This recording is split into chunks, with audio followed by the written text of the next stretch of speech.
어제 제가 그 강의 시연하는 곳에 다녀왔습니다. 모 기관에서 강사 양성 과정을 진행을 하고 있습니다.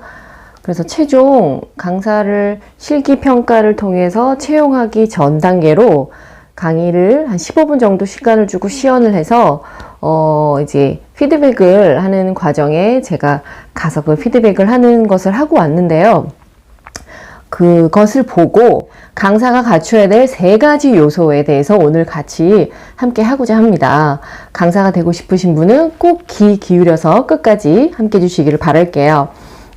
강사가 갖추려면 뭐 여러 가지가 있겠지만은 가장 기본적으로 갖춰야 될 것 3가지가 첫 번째는 내용입니다. 내용 뭘까요? 그러니까 자신이 강의하는 내용이죠. 말 그대로 자료 내용이겠죠. 완벽하게 강사가 알고 있어야만이 그 내용을 전달할 수 있습니다. 근데 어제 이제 시연할 때 보니까 본인이 준비한 자료임에도 불구하고 아직까지 본인이 그 내용이 이해가 되지 못하고 또 외우지도 못하고 숙지가 되어 있지 않은 상태라 이 워드에 이렇게 작성해 와서는 그걸 읽으면서 강의를 하시는 분들이 있으셨어요.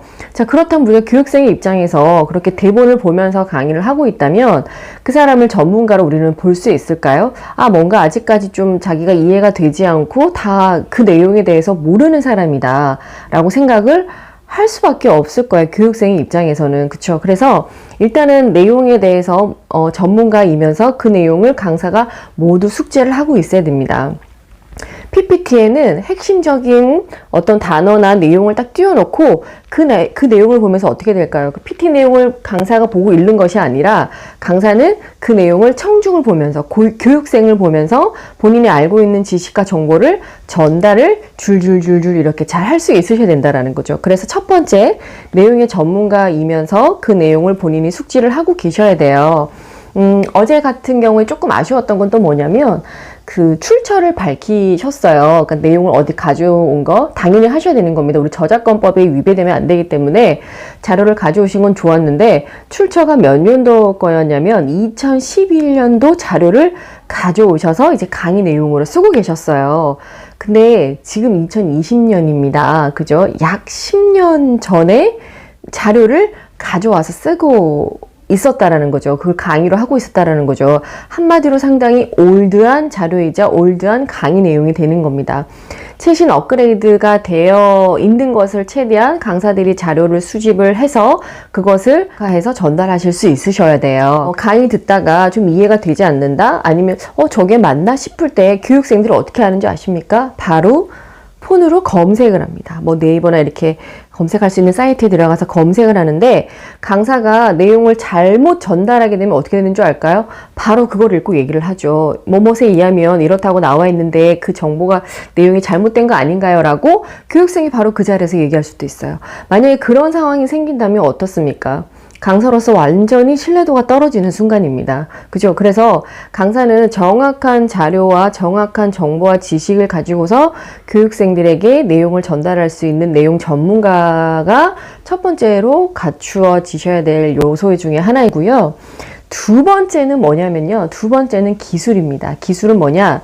그 앞서 제가 말씀드렸던 강의 내용을 전달을 해야 돼요. 교육생들에게. 그죠? 그 전달하는 기술, 즉 강의 스킬이 또 갖춰야 될 요소입니다. 혼자서 막 준비를 열심히 한 거예요. 내용도 외우고. 근데 이제 시연할 때 뭐가 문제냐면 이거를 잊어버릴까봐 멘붕 오기 전에 빨리빨리 이거를 전달을 해야 되니까 교육생과 아이 컨택은 전혀 이루어지지 않고 PT만 보면서 본인이 준비한 내용을 막 이렇게 말 그대로 이렇게 전달만 하고 있는 그 강사님도 계셨어요. 근데 그거는 읽기죠. 강의가 아니고 읽기고 발표이죠. 그냥 내용을 전달하는 발표이죠.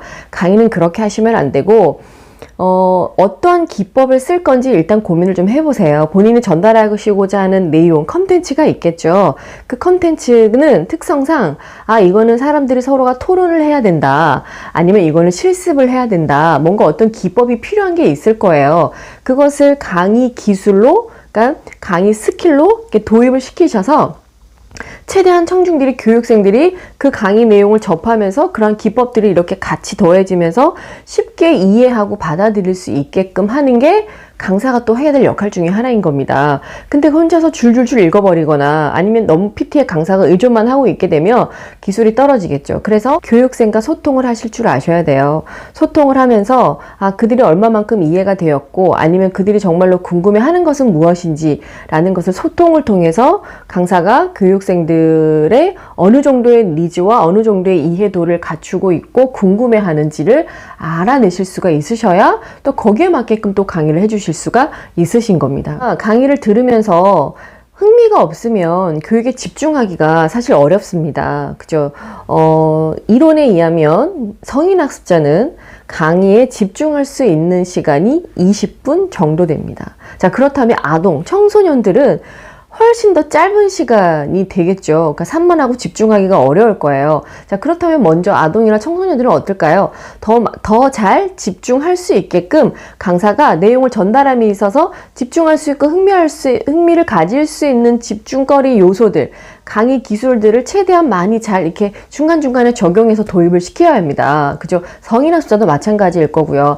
아무리 배우고자 하는 강의를 전달하고자 하는 내용이 좋아도 흥미가 없고 그죠? 지루하게 되면 교육생들은 강의를 듣지 않게 됩니다. 그래서 흥미를 꾸준하게 가지면서 강의 내용을 듣게끔 할 수 있는, 배울 수 있는 강의 기술을 개발하고 그것을 본인의 강의에 도입시키셔야 되는 게 또 강사가 해야 될 역할이며 강사가 갖춰야 될 요소 두 번째입니다. 자, 세 번째 가겠습니다. 세 번째는 뭐냐면요. 태도입니다. 태도 이꼴 저는 마인드라고도 보는데요. 강사가 정말로 열심히 준비하셨다. 저 강사는 되게 열정이 있다. 라는 걸 우리는 강의를 통해서 보고 느낍니다. 정말 뭐라도 우리한테 하나라도 전달해 주려고 굉장히 애쓰고 계셔. 노력하고 계셔. 이런 걸 강의를 통해서 보면, 그러니까 그 강사의 모습이나 이런 걸 보면 알 수 있어요. 그죠? 그리고 또 강사의 복장, 강사의 제스처를 봐도 이 사람은 얼마만큼 강의에 열의를 가지고 있고 강의를 위해 준비하고 있고 교육생들을 위한 강의를 하고 있는가를 알 수 있어요. 자, 그럼 복장은 어떤 복장일까요? 강사다운 복장입니다. 90년대 초에나 이럴 때는 뭐 이렇게 좀 서비스가 도입되고 하면서 너무 반듯한 어떤 느낌의 그 강사 복장을 강요했는데요. 저는 그렇게까지는 요구하지 않습니다. 왜냐하면 지금 좀 개성시대고 자기를 피하라는 시대이기도 해요. 그러니까 뭐가 흐트러지지만 않으면 되냐면 답다라는 것만 벗어나지 않는 선의 복장이면 저는 괜찮다고 봐요. 그럼 무슨 말이죠? 강사다운. 그죠? 그러니까 강사다운 복장. 그러면 강사다운 복장이라면 강의를 하시는 분이니까 뭔가 좀 전문가의 느낌이 전달될 수 있는 복장이시면 되겠죠. 그런 좀 깔끔하고 단정하면서도 자신의 어떤 이미지를 전달할 수 있는 세련미 같은 것도 같이 겸할 수 있다면 저는 좋다고 봐요.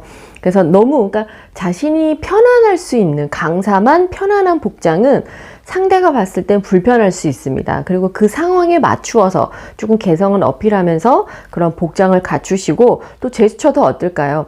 청중을, 교육생을 조금 이렇게 무시하지 않고 존중하는 느낌이라면 제스처 하나하나의 태도도 달라지겠죠. 이렇게 손가락질은 하지 않을 것이며, 그죠? 그리고 어딘가에 기대어서 짝다리를 하고 있는 이런 행동도 하지 않으실 거예요. 그죠? 그래서 뭔가 제대로 딱 갖추어서 강의를 한다는 느낌을 그 사람의 복장이나 제스처나 움직임, 태도를 봐도 알 수 있습니다. 그런데 그 사람의 어떤 목소리 톤이나 그 사람이 하고자 하는 어떤 열정이나 이런 걸 또 봐도 우리는 그 사람의 마인드, 강의를 정말 열성적으로 하고 계시고 여기에 대해서 굉장히 준비를 열심히 하셨고 교육생들에게 도움을 주는 강의를 하려고 노력하고 계신다라는 걸 우리는 느낄 수 있습니다.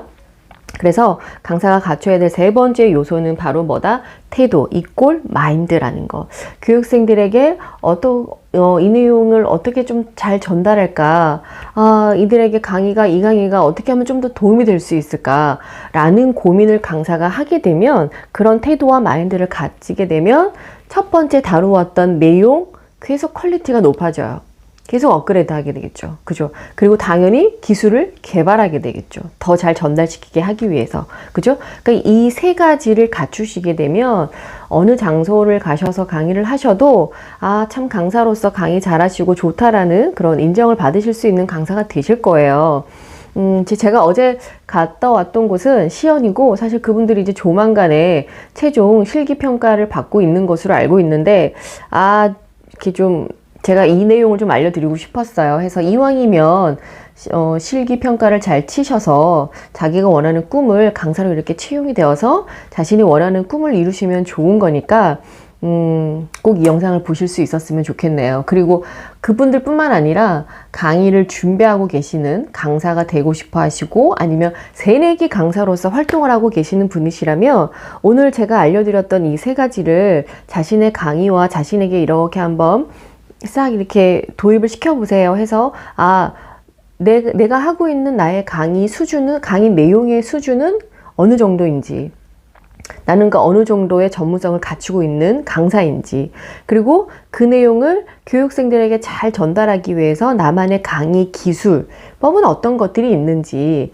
그리고 나는 정말 강사로서 강의를 잘 전달하려고 노력하고 연구하고 있는 사람이 맞는지 라는 이 세 가지를 한번 새내기 강사님들이시라면 한번 생각을 해보고 그것을 조금 더 업그레이드 시켜가면서 더 인정받고 더 잘 나가는 강사님들이 되시기를 바라겠습니다. 자, 이 세 가지 잘 꼭 연구하시면서 업그레이드 한번 시켜보세요.